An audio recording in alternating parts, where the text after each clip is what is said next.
Yay. So we're going to talk about cloud and .NET today. But first I want to sort of talk to the audience. Who is a .NET developer here? Yes, almost everyone. Okay. Who is doing something with AWS in their company or free time or anything? Azure? Okay. Kubernetes? Right. That's a good mix. Who is familiar with Terraform? Oh, a lot of people. Wow, okay. That's great. So it's going to be easier for you to understand what I'm talking about. But also, if you are not very familiar with infrastructure as code, I'll have an introduction for you. So for myself, I'm also a developer. I've been writing code for like 20 years, .NET for maybe 15 years or so. And what I found out over time is that in addition to writing good code, I also care about whether this code actually goes to production and is useful to people. Basically, I really hate to do something great and then to throw it away so that nobody is using it. So I worked in a bunch of companies over time, different kinds of companies and different ways to ship to production. For example, I used to work in an open source company, right? So external companies come to us. There is usually a project manager talking to us. They have their own stuff to do, and we have developers. They hire us. We do something. We ship the code, and then it kind of disappears. We don't know what happens to it afterwards. So it's not very satisfying because we never see it actually run in production. I also worked in like big enterprise companies where the users are internal or external, but still reachable. But production is still far away because there is an IT department. They have their own rules. We ship it to IT department, and then it kind of disappears again. We don't have access to production. We don't know if it's up or down, and so on and so forth. I also worked in a smaller company where we still had IT people working with us, but they would sort of work in our team internally, what's now known as DevOps. So that we would talk every day or every week. We'll know the problem. I was actually on call, so I could wake up at 3 a.m. to fix something.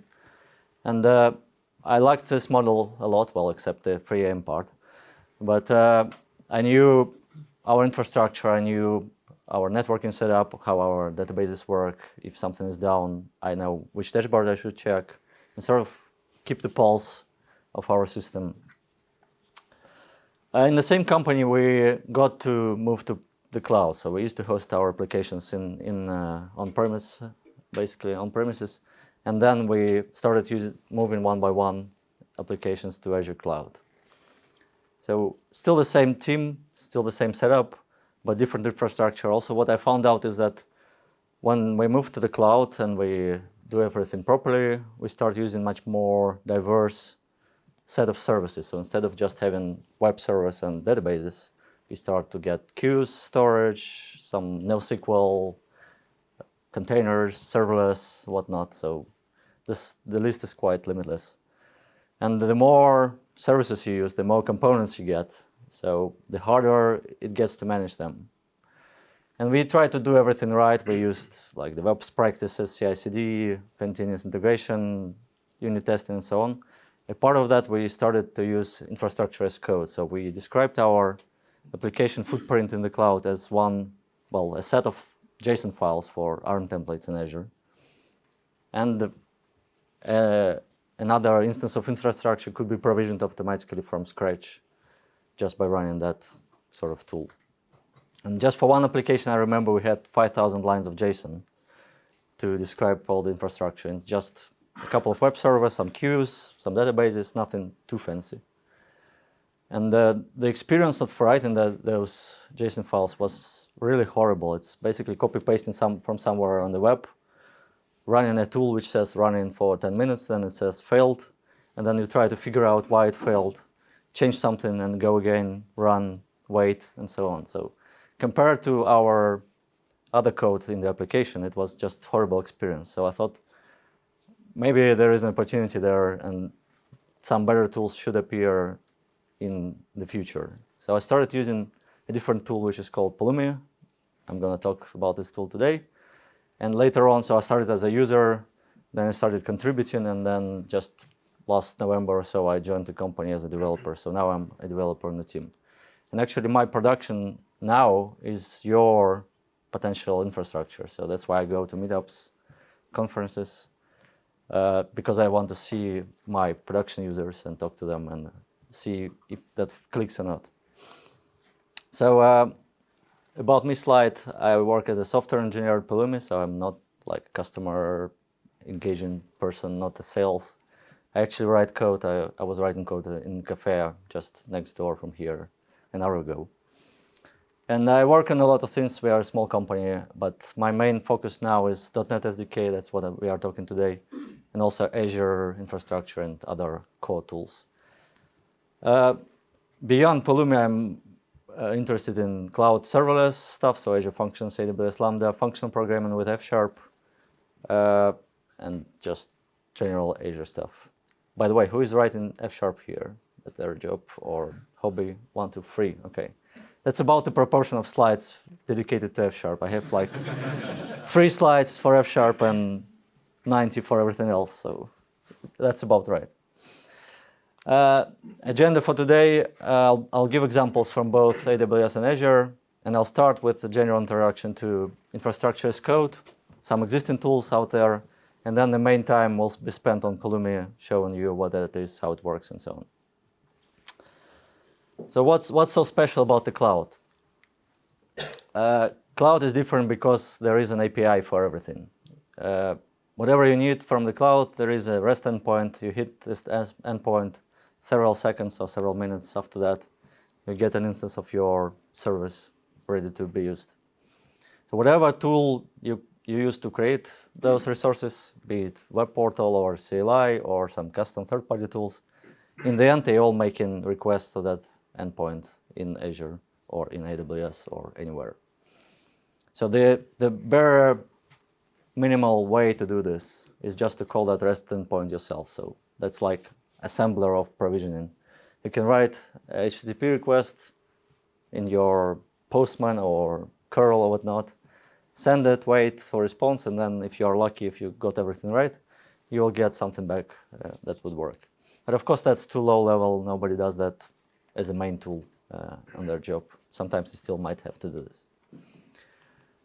Because of that, every cloud provider created SDKs for the major languages. .NET, Node, Python, Go, whatnot. They essentially do the same. You just write the code in your familiar language, but in the end, it gets translated to HTTP calls to REST endpoint. So if you run this application, when it hits the line of run instances, that's going to be an HTTP request going out, and HTTP response going back, and then parsed and providing you the response. It's the same model, it's just that you get better API, better experience of creating that code instead of writing HTTP requests. If you are more of an operation person, you probably use CLI tools. You can write Bash script, PowerShell scripts to provision your infrastructure step by step. So that works. That's one way to create infrastructure as code. But SDK and scripts have a bunch of problems. They are still quite low level. So you have to describe exactly the steps that you need to go through to create your infrastructure. So how you want the infrastructure to be provisioned instead of saying what exactly you want to get. And it gets quite complex, especially if you have multiple environments like testing stage and production. And they are different in some ways. Maybe testing is a bit scaled down, production or permissions are configured differently. So you need to script all those differences in your code. And also, your environments tend to live for a long time, for months or years. So you tend to write a lot of update scripts from state n to state n+2, n+1. And they are all sort of brittle, error-prone. If the script fails in the middle, you usually don't know what's the current state of your environment, whether you can run that same script again, or whether it's going to create some duplicate resources and so on and so forth. So it's still quite low level, but some people do this. To overcome these problems, there is a notion of desired state configuration that exists for years, and every cloud has their own tool to describe desired state. The idea is simple, that you describe not the steps to get to your outcome, but you describe the end goal. So you describe the target state, and then doesn't matter what's the current state of your environment is. The tool should be able to compare the two and sort of figure out automatically what are the right steps to bring the current state to the target state. And the useful way to reason about those states are graphs. In those graphs, every node is a resource, and edges between resources are dependencies, because dependencies are very important to figure out the actual migration plan. If you need to replace a resource which has a lot of dependencies, then probably you need to replace all of them or do something smart about this. So when the tool compares the states, it usually reasons in terms of graphs of dependent resources. Still, these tools are quite complicated. There is a number of challenges while creating them. First, they should be quite expressive. They should allow you to describe any state that you want in more or less concise and correct way. Preferably more than less, of course. And on the other side, whatever current state you have, whatever target state you describe, the tool should be good enough to be able to reconcile those. And the permutations are quite numerous. Because those two aspects are not perfect, you have to have also transparency.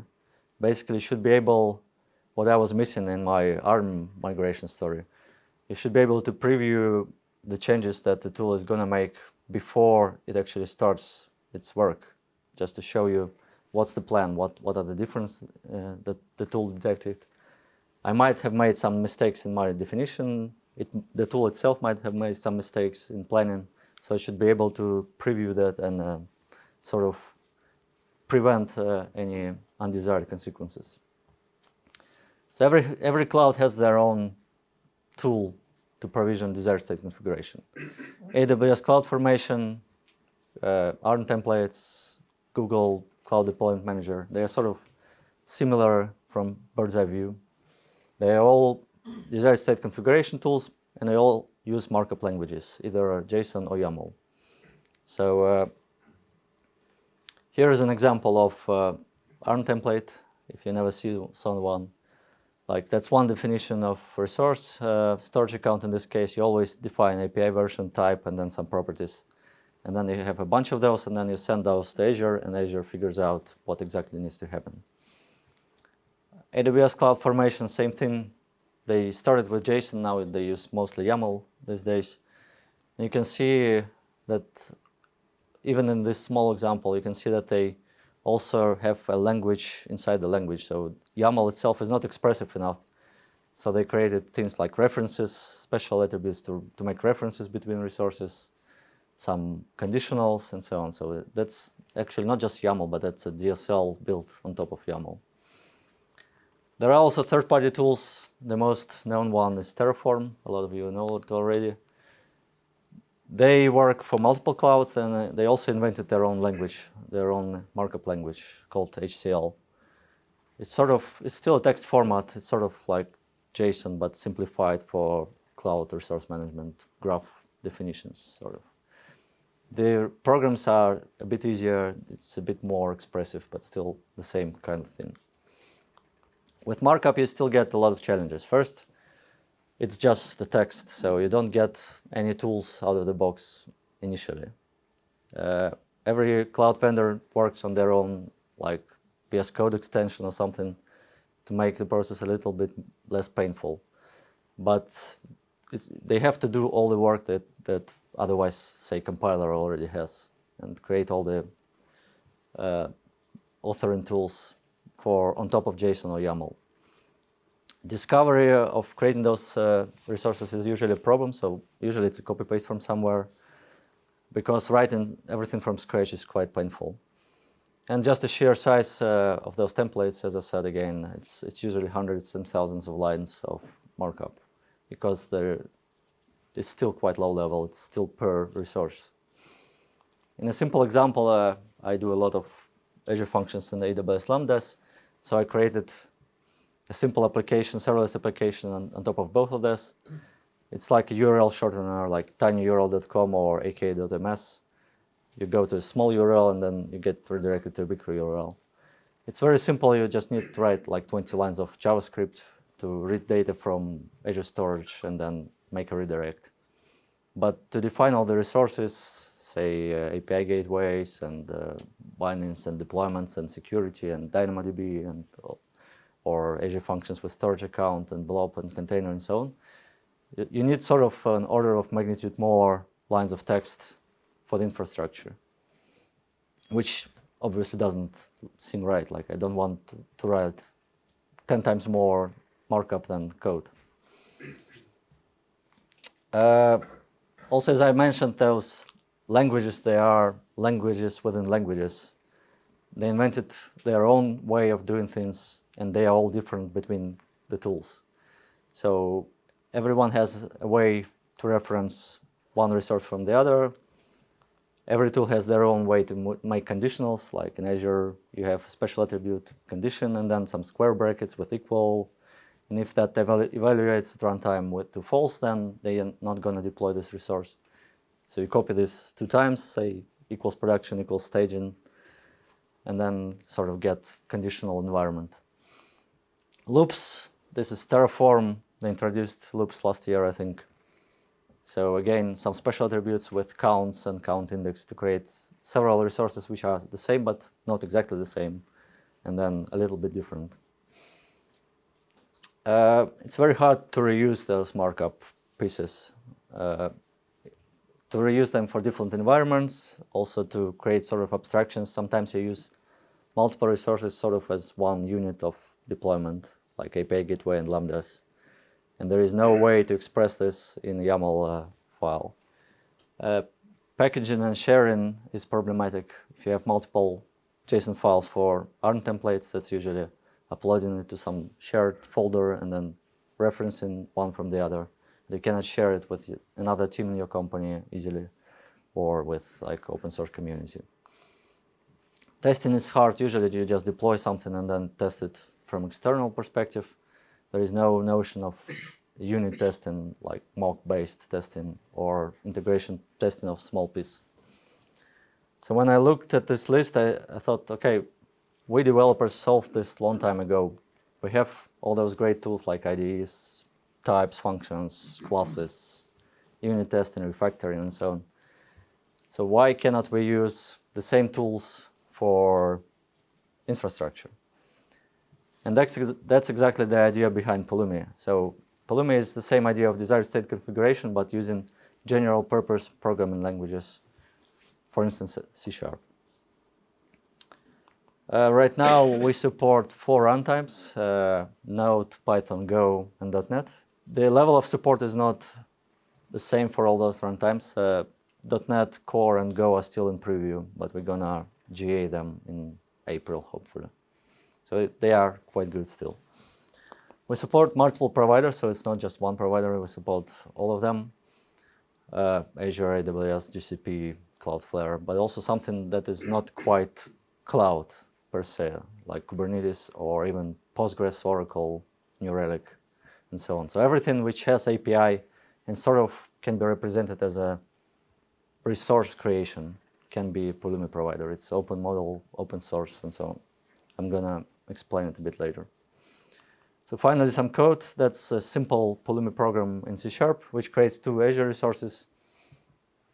Well, there is a class and method there, but that's the essence.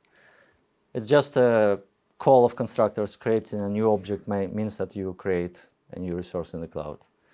It creates a resource group and then a storage account, and then you can see that storage account definition uses resource group as a variable, and that usage is just enough to create a link between them, so create a dependency between them. But by compiling this code, we will know that storage account depends on the resource group. And the most important thing here to understand and to compare it to SDKs is that this is still desired state configuration. So that's describing your target environment. Doesn't matter what the current state is. You don't write update scripts or something. You describe the full configuration, and then the tool is going to figure out what are the differences to be applied. when we run your program, essentially what we get back is just the graph definition. So the resources are not created automatically just by running this code. You also need the engine to create them. To explain this a little bit on like a chart, we have several parts. At the bottom, there is a language host. It's specific per runtime, obviously. For .NET, we know that we need to run .NET build, .NET run your program, and then the result of this is going to be the graph. The graph is then passed to the CLI. I'm going to show a demo just in a minute.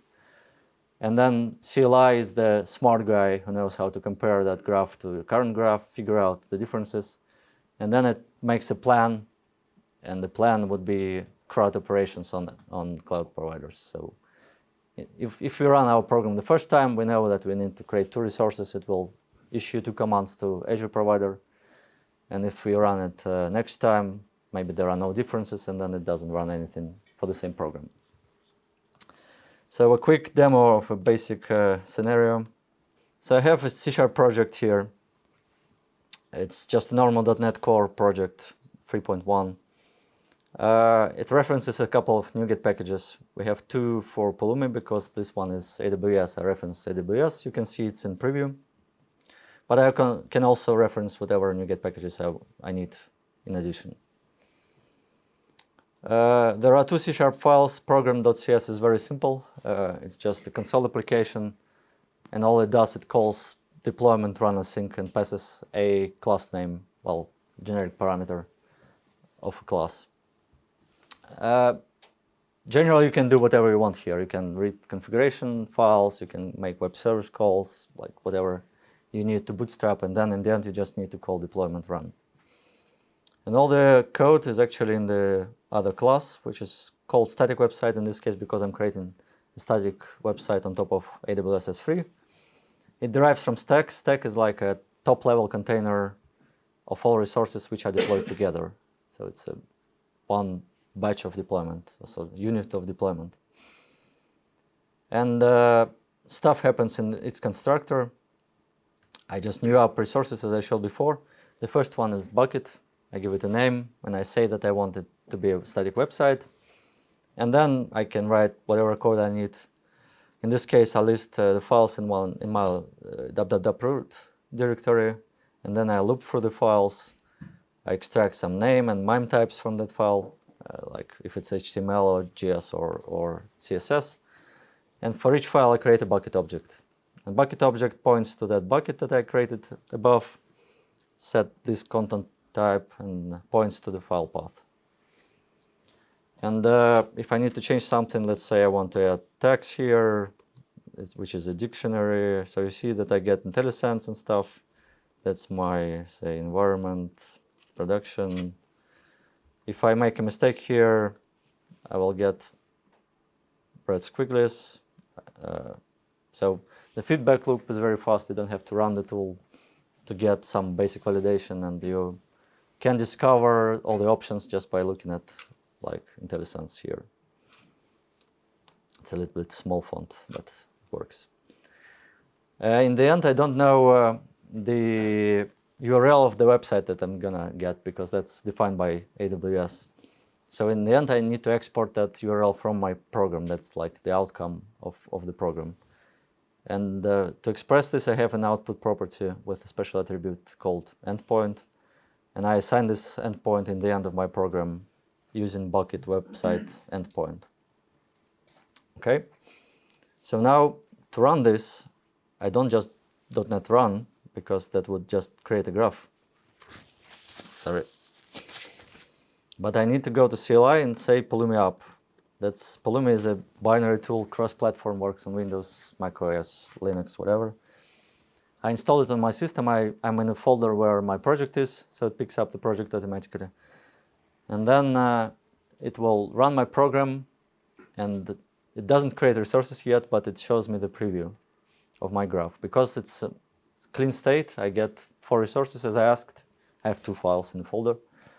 It's like a virtual resource Pulumi stack, and then 3 actual AWS resources, a bucket and bucket objects. And I can say if I'm happy or not. It looks correct to me, so I hit yes. And now Pulumi will run my program again. And this time, it will actually go ahead and call AWS to create those resources. It knows that it needs to create a bucket first because of dependencies, and then bucket objects. And in the end, I get the endpoint back. I can click it, and hopefully I will see something about Pulumi and C#. So that's deployed. Now, to make it a bit more interesting, let's change something. So let's say it's not production, actually, it's just staging. And then maybe I will like rename a file to make it more changes. So instead of about HTML, I now have company HTML. Now I can go back and use the same workflow, run Pulumi up. It will run my program and show me the preview of the changes given my previous saved state. So in this case, it should say, well, let's wait what it's going to say, but yeah, it says that the old file is gone, the new file is going to be created, and then index.html is going to be updated because the difference is in tags. I can see like details, why it thinks so. So prod changed to staging, for example. Okay, makes sense to me. I hit yes again, and it's going to deploy those changes to AWS again. So I changed my program, its desired state. The deployment is the minimal difference that the engine calculates. In the end, if I'm just playing on my development environment, my favorite command is actually Pulumi destroy. What it does, it creates an empty target state with current state and deletes all the resources. And if you ever try to delete all the resources in AWS that you created while clicking the console, you will appreciate this command, because in Azure it's relatively simple with resource groups, but in AWS it's just the hell to find out. So that's the idea behind the tool. Any questions here? Just out of curiosity, what the program you write, what does it actually produce a file? Is it like stand it out, or how does it like communicate back to Pulumi? It talks through gRPC with Pulumi engine. Wow. Yes. Cool. Yes. Just out of interest, what's the engine written in? Go. Engine, yeah, I have a slide about this, but engine and providers are written in Go, and your programs are one of the SDKs. Yes. So is the engine running in your machine, or is it running to? Yes, it's running on my machine, so it's a CLI tool that I run on the machine, which has access to AWS in this case. And so there is no proxy here that would have to have credentials to your account. You have to set up your laptop or your CI/CD server to have access and then run it there. But I'm going to touch on this later. So let's proceed to the slides, and then we'll have questions in the end. So some more examples of why this makes sense to me. Let's say you want to deploy Azure functions and like a hello world Azure function to your Azure account. To run an Azure function, you have to deploy 5 resources in Azure. Function app, you have to deploy a plan, and then some storage resources like storage account, container, and if you deploy with zip deploy, you have to deploy file binary. And also you need a resource group, so 6 resources. As I said, that's like 200 lines of JSON, but if you're in C#, you can do your work once and create a reusable component, just a class that can be reused. So I did that work and created an archive function app class. That's a custom component. We actually ship it with TypeScript SDK, but not yet with .NET SDK. But it creates those 5 resources inside of it. And then I can make it as flexible as I want. By default, it can assume a lot of default properties, and I just pointed to resource group and this files on the disk. And when I run Pulumi up on this program, I get a nice preview that I have one archive function app and 5 resources under it. But I can also make it more flexible. Say I want to run JavaScript functions instead. It assumed .NET because I'm writing C#, but I can say runtime Node, and then it would deploy a Node function app instead. It can get more complicated. These 2 are running on Windows by default. If I want to deploy Python function app, then I have to run on Linux. That's just a requirement. So I have to create my own plan, say all the right things like dynamic Linux and so on. And then given that, I can pass this resource as a parameter of that resource. And then inside the component, you can imagine an if statement. If you got plan parameter, then use it. If you didn't get one, just create another one inside the component. So your component can be as sophisticated as you want it to make it, but the usage is going to be still sort of plain instantiations of resources, if you get it right. A slightly more sophisticated example, let's say I'm working in an e-commerce company in a team which makes product pages. And we have customers all over the world. We want to serve everybody in the US, South America, Europe, Africa, wherever. So basically, because we want to be close to our users, we have to deploy our infrastructure to multiple regions so that latency is sort of manageable. And maybe we use Cosmos DB to distribute our data, and Cosmos DB already supports multi-region. But if I want to use function apps, function app is always in just one region. So I have to deploy n copies of function app to n locations. And then I have to put some front-end load balancing service in front of it and sort of configure it to talk to the right region depending on where the customer is. Okay, but we have more teams, and maybe shopping cart team, they have all the challenges that I have because they serve the same customers, but they don't use function apps, they use container instances. And maybe our pricing engine team uses some old JVM applications that have only run on virtual machines, so they have to do all virtual networks, subnets, load balancers, public IPs, VM scale sets, auto-scaling. So like 10 resources in every region and copy it n times. So instead of doing it many times in different teams completely separate, we can sit down together and come up with a component that would make sense to all of us.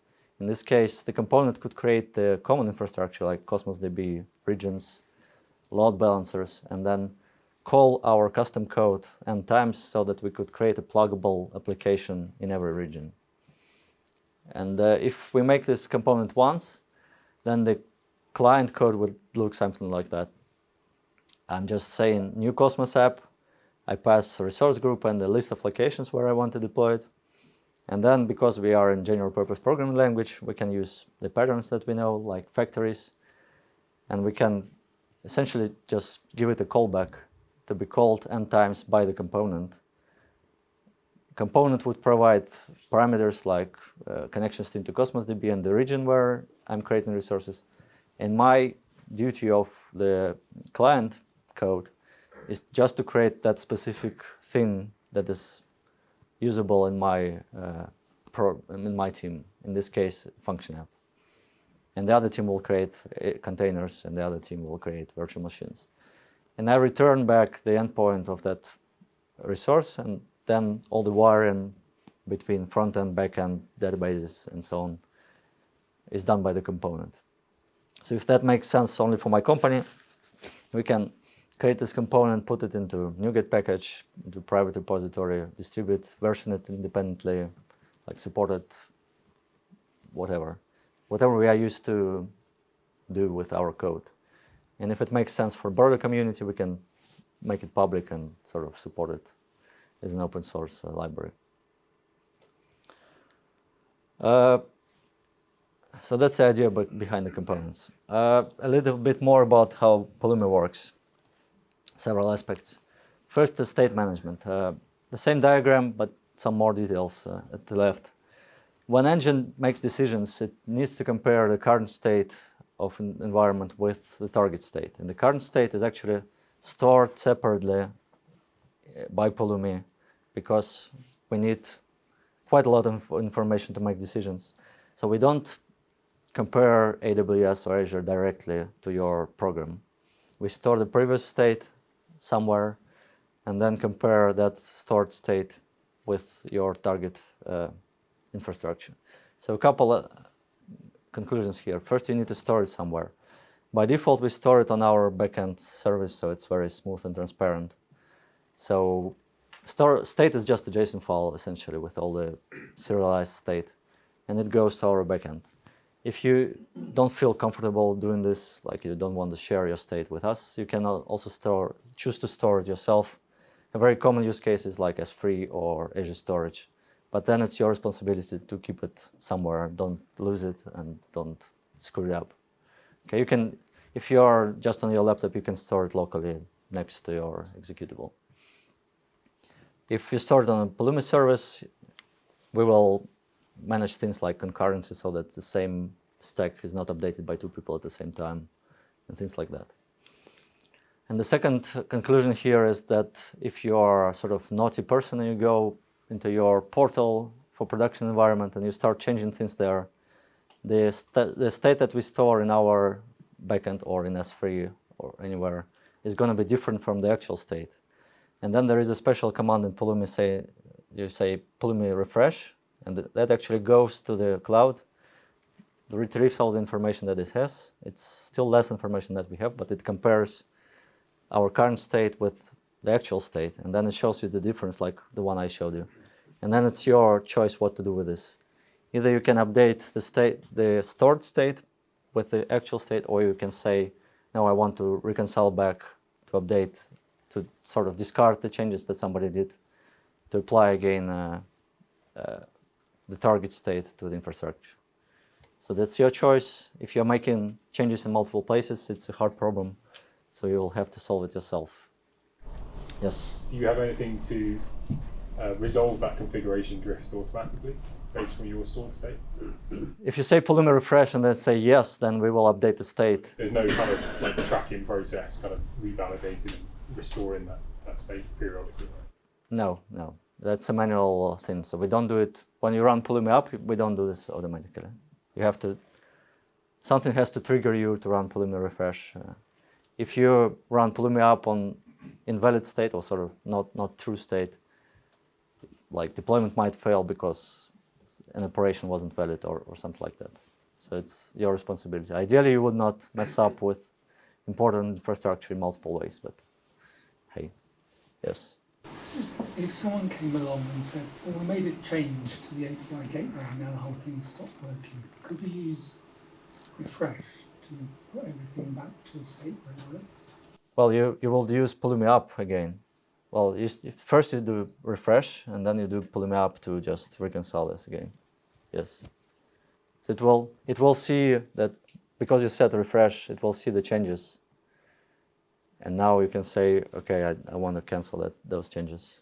So it's just the same updating of the state operation. So to reiterate, Pulumi is multiple things in one.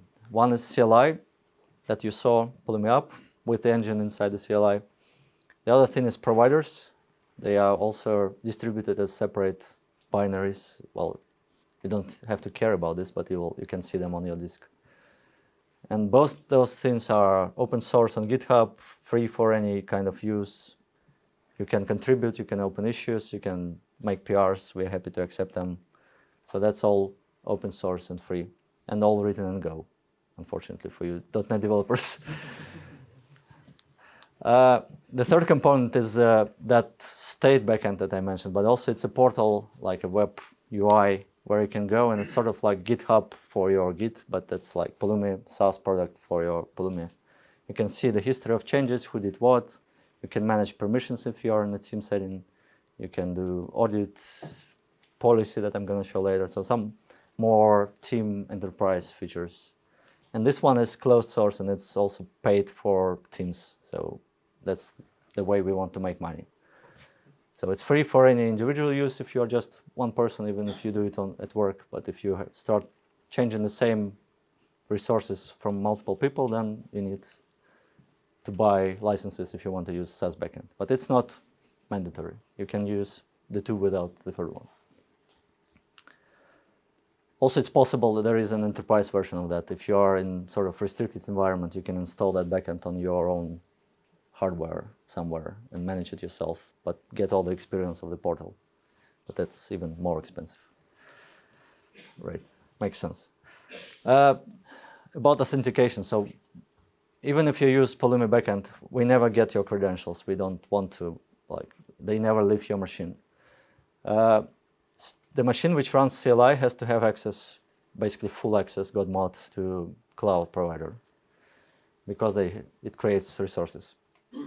They are usually, if you're on your laptop, that's usually what you get from AZ login or AWS login or whatever. We use the same tokens after you log in. For the portal, we'll use the same token, so it's transparent. On CI/CD system, it's usually like environment variable with access tokens. And they never leave the machine where Pulumi runs. So state doesn't have those. A deployment process is usually twofold. So if you're a developer, you have access to your developer resources directly. You mess it up, you delete it, whatever. And in production environment, usually it goes through CI/CD pipelines. So ideally, developers don't have right access to that one. So all the keys are going to be in CI/CD configuration. We support like 10, 15 most popular CI/CDs.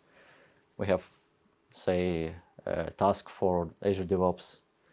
But in the end, they all call CLI internally. So it all goes to CLI with proper parameters and proper environment variables. And CI/CD pipeline would deploy your resources to the production. So if something fails, obviously, update can fail due to different reasons. We don't roll back automatically. A lot of people ask that. It fails, we store the state of whatever we did, and then we say it failed, please do something with it. If it was something transient in the cloud, Azure was down or whatnot, you can run it in 15 minutes, try again, and because it's target state configuration, it will eventually work. If it's some problem in your program that you didn't anticipate, you have to decide either you change your program and deploy again, or you can go to the previous version of your program and deploy it again, and sort of this is going to be your rollback.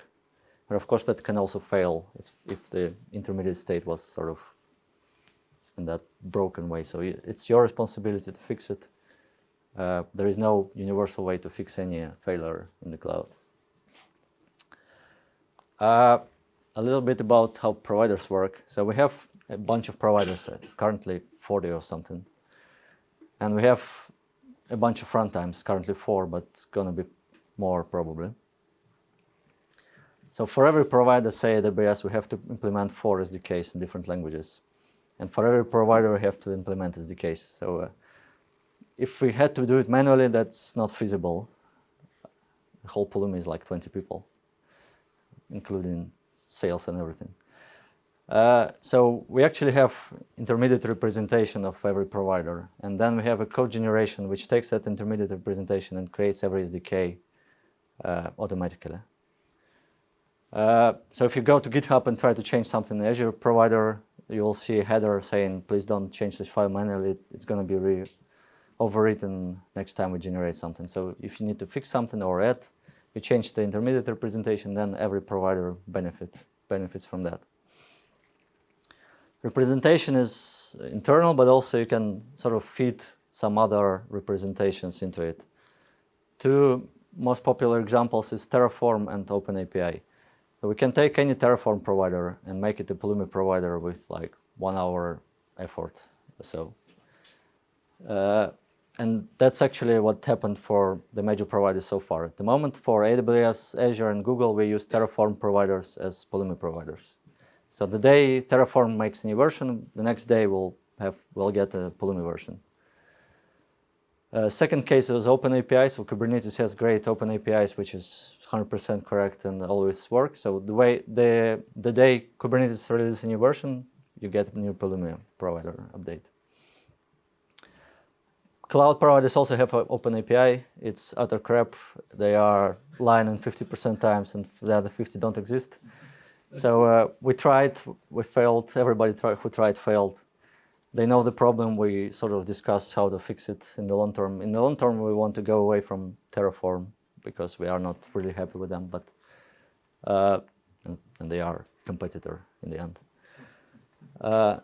But yeah, it's a hard problem to solve, and every cloud has their own challenges. So we'll see. At the moment, this picture is correct. Yes, any questions here? No, okay. So next example, there were several people using Kubernetes, but also this example is going to be of what your more sophisticated environment could look like in Pulumi. So Kubernetes is quite a complicated thing. So in order to make it work, you have to deploy stuff on multiple layers. You have to deploy networking, storage, identity. Then you have to create a managed cluster if you are on AWS or Azure or GCP. Probably use some managed services like Cosmos DB or storage or whatnot, queues from your provider, and then you put a bunch of applications on that cluster. So multiple layers, they probably change at different point in time by different people. So that's a complicated system to support. And the good thing is that you can manage resources on every layer with Pulumi. And to this, I'm switching back again to, in this sample project, I only have 2 layers instead of 4, just to illustrate. I have one program, one Pulumi stack, which creates infrastructure and cluster, and another stack which creates application objects. In the infrastructure, that's probably done by your IT people or somebody who knows Kubernetes more or less well. They create a cluster stack, what I called, and then it creates a resource group, some SSH keys, AD, application service principals, virtual networks, subnets, clusters, everything bare minimal to run your AKS cluster. And then if this works right, then the result of this is going to be kubeconfig that you will get from Azure, and that's the output of my program here. I just output the kubeconfig, which is like connection string to Kubernetes. So this runs, it probably doesn't change that often, only when new versions of Kubernetes change or you need to upscale your cluster, whatever. Somebody else is going to use this cluster for their applications. They would have a different Pulumi program that has to use that cluster. It can use what we call stack reference to get outputs of the other stack into their program. So it instantiates stack reference. It has to give the name of the stack. That's like project, company project stack name. And then it can say require output called kubeconfig, and it will get at runtime the string back. Then it creates options like a connection string again to connect to that cluster and starts provisioning application objects. In this case, again, I'm using a component. Finally, I can show what the component looks like. This is a custom component resource that I created. Again, it's just a class derived from component resource. In the constructor, you define sort of its name that you will see in the preview. And then you start all the logic that you need to create resources. In this case, it creates Kubernetes deployment and the service for the deployment in one component. And then the stack, again, calls that service deployment. It can call it 5 times to create 5 different services, points to some container image or whatnot, and so on. If you have some existing Kubernetes infrastructure in form of YAML, again, there is another stack with the same stack reference, and then it can point just to files. Sorry for a lot of commented out code. It can point to a YAML file by using a special resource config file or config group. You can also use things like Helm charts here. So if you have some existing definitions of resources in YAML, you can just bring those and start managing them from Pulumi program. If you have, say, ARM templates or existing, there is a resource in Azure called ARM template. And then you can give your JSON to that resource, and it starts managing it in the same workflow with other resources of Pulumi. So sort of more complicated real-world environments would usually consist of multiple programs referencing to each other and getting values one from the other. Also, I didn't really explain the concept of stack. So the stack is class in the program, but also it's like an environment. The same program can be deployed to multiple targets, like production, staging, testing. And that's also called stack in Pulumi. So you can switch stacks from production to staging and then deploy your program to production or to staging in that case. This is configured by CLI. Questions here? Yes. You do pretty much everything that you can do with Helm charts with Pulumi. I'm just thinking about whether in my next project can I use Pulumi. But do you mean actually using Helm charts or replacing what they do? Using just Pulumi. Yes, we can. We cover 100% of Kubernetes API with Pulumi resources. Yes. Yes. Helm chart component is just to take Helm charts, actual Helm charts and employ them. But you can do everything with Pulumi. I think Kubernetes is like the only which we have 100% coverage, because for Azure, AWS, there are corner cases which are not covered by Terraform and by Pulumi, like, to be honest. But because you use general purpose programming language, you can usually sort of code around those limitations.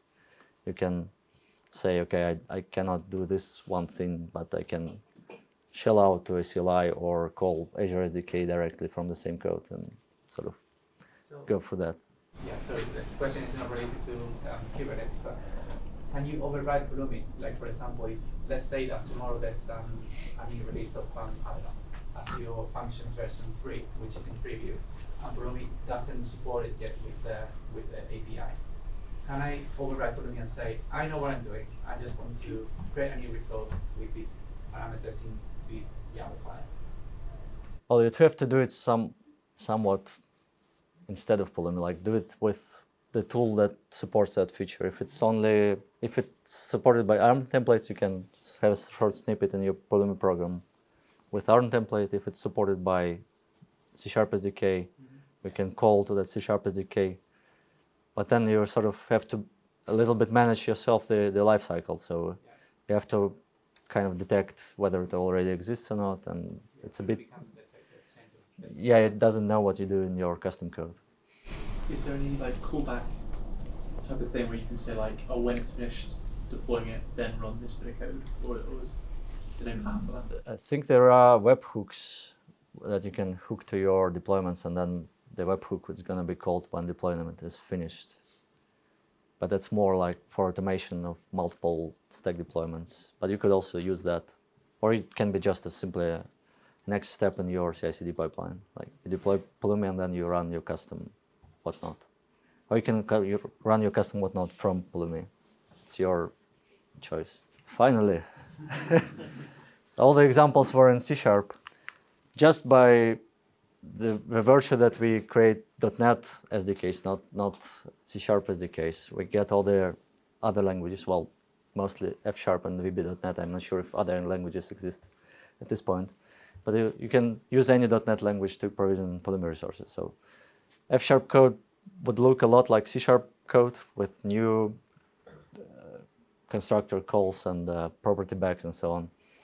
F# is a bit different. It's much more explicit. So we use a lot of implicit conversions to move data between resources. And F# sort of has to be very explicit. So we will see things like I/O and input function calls that translate, say in this case, from strings to what Pulumi expects the types. You don't see this in C#, but you have to be more mindful of this in F#. So this is the free part. We also explore if we want at some point start generating SDKs specific to language features like F# SDK. Another example is PowerShell SDK. You sort of can do Pulumi PowerShell by just calling C# classes, but that again doesn't feel like native PowerShell, or this doesn't quite feel like a native F#. So we explore this. This is not something that you can use today, but there is for F# there is a issue open somewhere where there are like 5 pages of discussion how this can be done. And the prototype could look like this. So this is still F#, even though it's very different, but it's based on computation expression syntax. It sort of looks like JSON again, but it's strongly typed. If you make a mistake, you get an error. You can do things like collection comprehensions and other difficult F# stuff to be more expressive about your code. And this is more natural and sort of DSL-like in F#. But that doesn't work today, so don't be too optimistic. Something about quality control, unit testing, and so on. So what I hear a lot, especially from operations people, if I give such a powerful tool as C# to my developers, they're gonna shoot themselves into the foot, kill my cloud, do horrible things, I'm not going to do this. So my position is that first, they can do horrible things with YAML and JSON, for sure. So there are tools from the cloud vendors to prevent this. You have all the permission management and policies in Azure or AWS that you should use and probably have to use at some point if you're a big cloud-based company. And also, just by giving them better tools, you can also sort of encourage them to make better code. Because if you write C#, you can start doing things like unit testing. For the same stacks that you defined before, you can call deployment test async instead of deployment run async, and do nothing but return the list of resources back from that call. So what you get is a list of resources. You can then find the ones of type you're interested about, like security group, and then do some asserts about those resources. In this case, it checks whether there are publicly open SSH ports, and then fail if you find the SSH port. So this is super fast. It doesn't do anything with AWS. It runs in milliseconds. You can have fast feedback loop. You can write a lot of those unit tests. You can check whatever. Well, you don't have to. You cannot check everything because this doesn't deploy to the cloud, so you don't know some pieces of data like the website endpoint that I showed before. It's still not populated. So basically, this is testing the shape of your inputs for resources. But that's already a lot, and you can, even without knowing the structure of your stack, sort of you can query resource graph and make some assertions about that one. Making one step forward from this, there is actually a feature in Pulumi called policies code. And this is the only TypeScript slide that I have because currently we don't support .NET there. So it's only JavaScript. But you write sort of the same style of assertions, but it's not just a unit test. This is a policy that you can install into your team. And then every stack that you deploy, for every deployment, at the runtime, before actually making the resource, it will run and validate the shape before the deployment and will fail the deployment if it fails. So you can say, I don't want SSH ports open ever on production. And then you apply this policy to all the stacks which are marked as production. And at the deployment time, it will run. And because it's deployment time, we will already have all the properties populated. So you can check everything here. And it will fail mandatory checks, or it can give some recommendations if it's like not enforcement level recommendation or something. So it checks the target configuration. If your existing resources violate this policy, well, fine, but the new deployments will not succeed unless you fix the target state to comply. So that's a way to gradually introduce these policies into your footprint. And probably this is written by some different people, like security people or ops people. So maybe they would use TypeScript while you would use C# for your stacks. That's possible. And at some point we'll introduce it in .NET, but probably not in April. So to be fair, there are some alternative products with the same idea as Pulumi. The most notable one is AWS CDK, Cloud Development Kit. They have the same idea of using general purpose programming languages, almost the same list of languages. They have Java instead of Go. And you define your AWS resources, and then it works a bit different because it generates CloudFormation templates from that program. And then you use the deployment tools of AWS to deploy that CloudFormation YAML. But at least you don't write that YAML manually. So it has pros and cons. Obviously, if something is not expressible in CloudFormation, you cannot write program in CDK. Obvious things like Azure resources or even Kubernetes or stuff like that. But if you are a purely AWS company, maybe it makes sense to start with CDK. And the program looks very much like Pulumi, different sort of set of parameters, but the same feeling of passing property bags into constructors and then getting YAML as a result. For Azure or GCP, I don't think anything like that exists or is going to exist anytime soon. Some people created a lot of their own ARM template generators. So it's just someone frustrated with JSON. In this case, that's F# tool where you can write F# code, and then as a result, you get ARM template. But of course, this is supported by some individual. If you miss a feature, you go fix it yourself, basically. And also, this exists for AWS for sure. Things like, I forgot the name, but there are multiple tools like that. Usually, people start writing their own when they are frustrated by someone else's. Yes, so conclusions. Well, first, if you are developing any sort of cloud applications, my strong advice is to use a tool for infrastructure as code.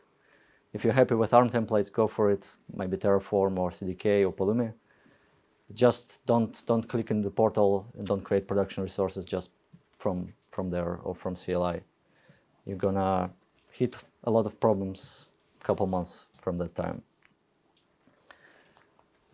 From high level, I already mentioned this in the introduction, but I see that we go from bigger resources like physical VMs than virtual machines, also physical servers, virtual machines, containers, serverless functions, more and more resources, smaller and smaller resources, fine-grained, full control. And you get a lot of them, so you require automation and require better automation. And the better automation you get, the more desire you have to create smaller resources and a lot of them. So this is like a cycle, a loop, which goes on and on. And I guess the tools that we're going to use in 5 years are going to be more powerful and different from now. So that's an exciting space, or maybe challenging space to watch and keep up with. And I believe that general purpose languages like C# have the future here.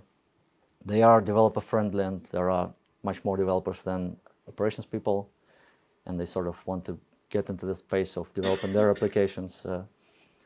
You get all the benefits of logic like conditionals and loops basically for free. You get IDEs, great tooling, familiar experience.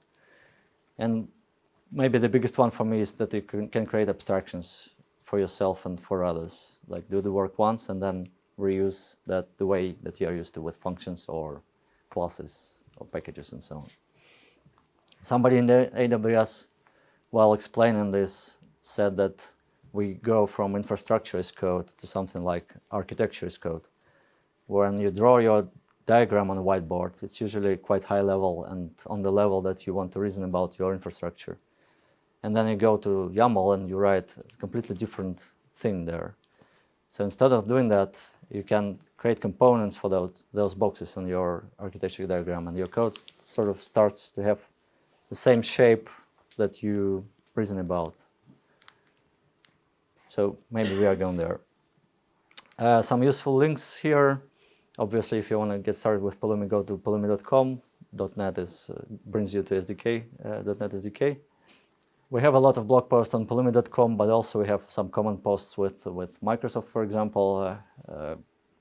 We are sort of challenging their ARM templates, but on the grand scheme, we help their customers to bring more usage to Azure. So they're happy to support us in any way possible.